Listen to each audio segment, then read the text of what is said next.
Hi friends, hi, thank you for watching. My name is Mia and this is my virtual vanity, a place where we both love makeup and we're quite critical of it. This video is another video in my aesthetic inspired Shop My Stash series. This series basically takes one aesthetic and then does a video inspired by it, and it's a way for me to rediscover and rejoice in the things that are already in my collection. I've done light academia, dark academia, cottagecore, cyberpunk, witchy makeup. It's a lot of fun. Today I'm presenting you my vampire-inspired Shop My Stash picks. You could call it vampire core, like the kids nowadays like to put core at the end of every aesthetic. Now, vampires are different things in different cultures. They've been taken over by pop culture and they've become from gruesome monsters to sleek seductors to sparkly teenage looking figures of romance. There's a great variety in how vampires are portrayed. For me, the vampiric aesthetic always relates to blood, sleeplessness, and death. So you will see here a lot of red, lots of purples, and as a first in this series, absolutely no highlighters. Who am I? The history of the vampire is a very long one. They have been figures in folklore and myth for as long as people have been around. There is a certain fear surrounding death, surrounding our loved ones coming back to haunt us and leech of our life force. Variants of vampire are all across the world. It's a myth that, while not sharing the same name, shares some of the same characteristics even if you are in Europe, the Americas, Asia, Africa. The vampire is ubiquitous in one form or the other. So I can't really make a introduction on vampires because the question arises, which vampires?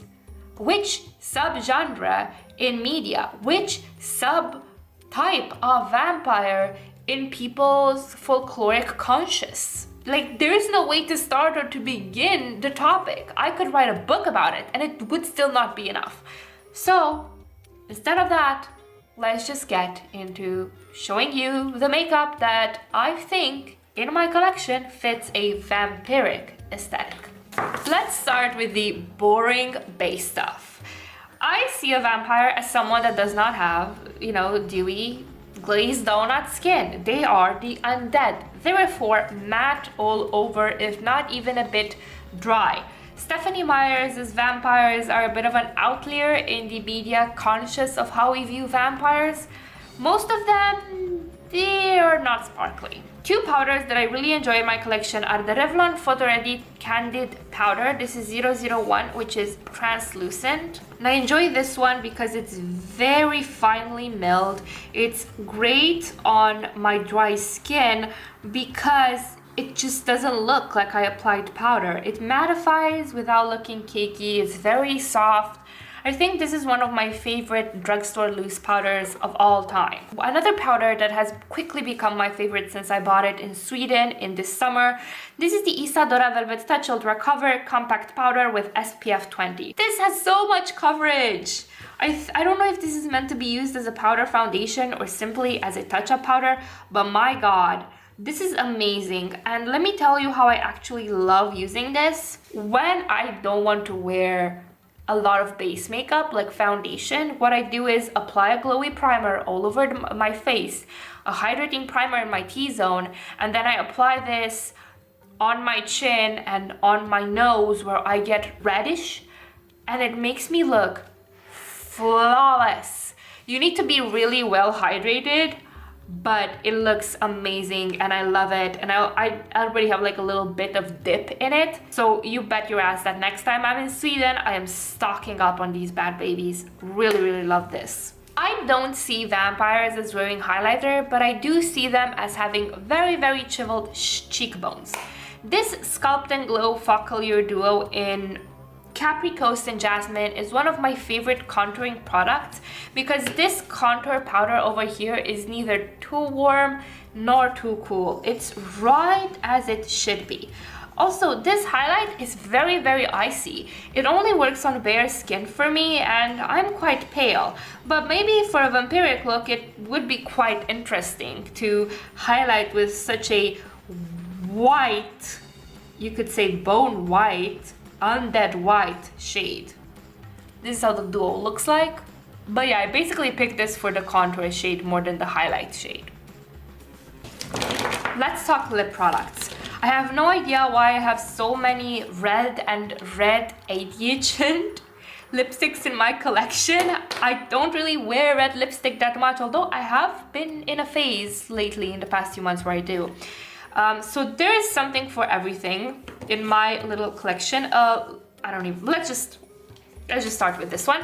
This is the Zeesea Egyptian collection 309, and this is a beautiful terracotta burnished red. This is for the sexy, seductive vampire that doesn't go with their baser instincts anymore. They're a bit more refined. They've seen the world, they know what they want. Maybe even the vampire anti-hero type of look. Then we've got Kiko Holiday Gems 06. These were limited edition, but they regularly dupe themselves. This is more of a young vampire red. I would say even a flirty type of red. We also have Stasy M08 in their Palace Identity Dragon Lipstick series. This is a more refined, colder red.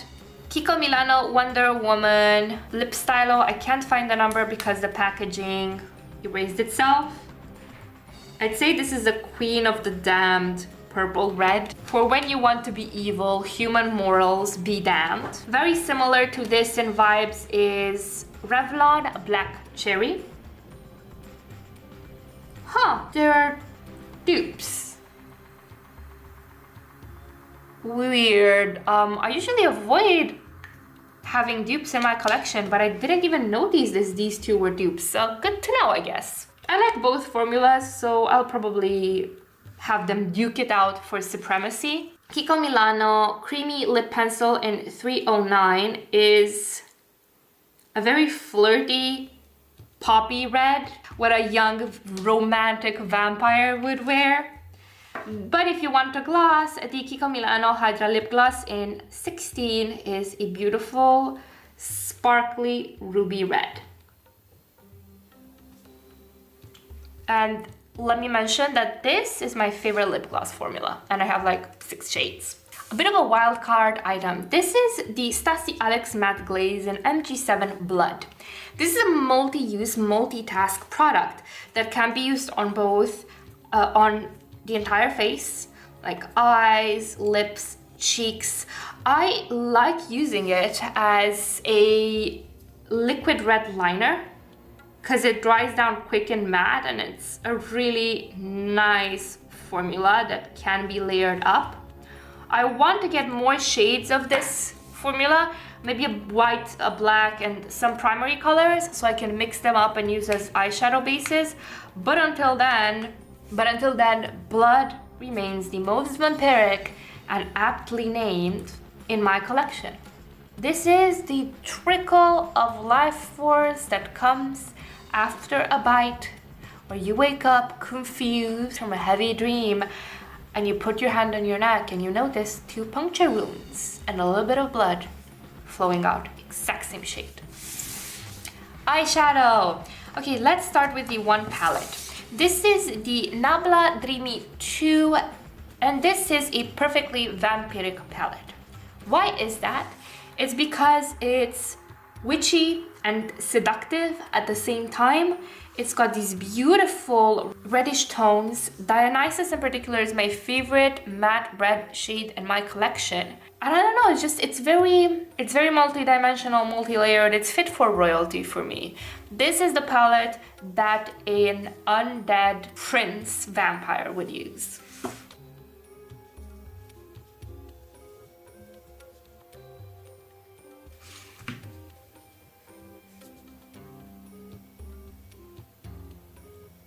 This is the little selection of eyeshadows that I pulled for this theme.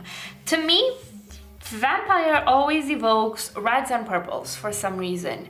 Also accents of gold, but I didn't really want to dilute the color story that I had over here. But yeah, silvers, golds, reds, purples a lot, and I think it's because of that deathly purplish pallor and dark eye circles that a lot of vampires in media seem to have, and it makes them look sexy. And I want to know their secret. Do I have to be undead to look sexy with dark eye circles? Because I just look like I have had the worst time of my life during the night. Who do I have to sell my immortal soul to? I don't know. So we've got Neve Cosmetics Chimera,